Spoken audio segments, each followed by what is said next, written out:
Diaspora News Channel. Russian President Putin says Africa is a cemetery for Africans. Before you form an opinion, first let me read you the whole quote of what he said. Putin says, quote, "Africa will never be independent. Africans believe in Europeans, Americans, Chinese more than themselves. They don't trust themselves at all.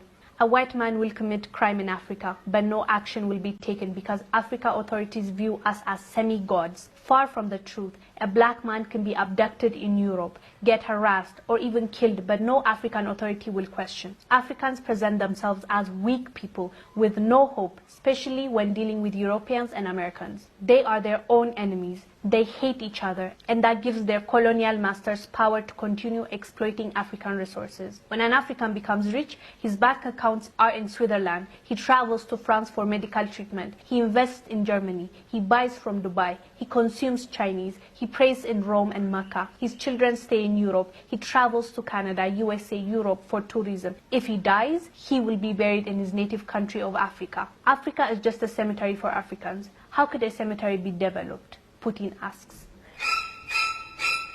That's how it felt, really, hearing this from him.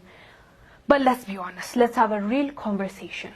Is he really wrong? Is he telling the truth, or is he lying? Let's be honest with ourselves, Africans. It's time to really reflect. Let's see. Which statement he made is wrong? It sucks hearing this from another person. It sucks that somebody had a view about how we act, how we move, and said that about us publicly, and that's a leader of a nation, Russia. It's not really nice to hear that from another person. That's definitely his observation. He's entitled to his opinion, but let's talk about his opinion. Is it really wrong? His opinion is formed from what he saw. Let's be true to ourselves. Let's be honest with each other. It's sad. It's really sad. But this is what's happening right now. If we want to see the change that we want, we need to be honest with ourselves. We need to see the truth. We need to reflect, and we need to change what needs to be changed. From what Putin said, most of it is right. Let's be clear. Our leaders see the white man as semi-gods. He said it. He even said, it's not true, but you guys think we're gods. How awful is that to hear? They know their power.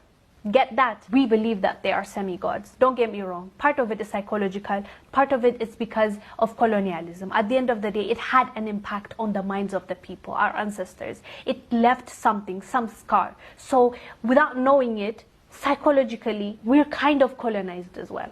We need to now break that chain and come out of it. That's the main thing now. We're discussing this because I think it's important, because I believe it's important. If we really look at ourselves and see where we're going wrong, we can fix it. I believe our politicians, our leaders, believe that these guys are semi-gods.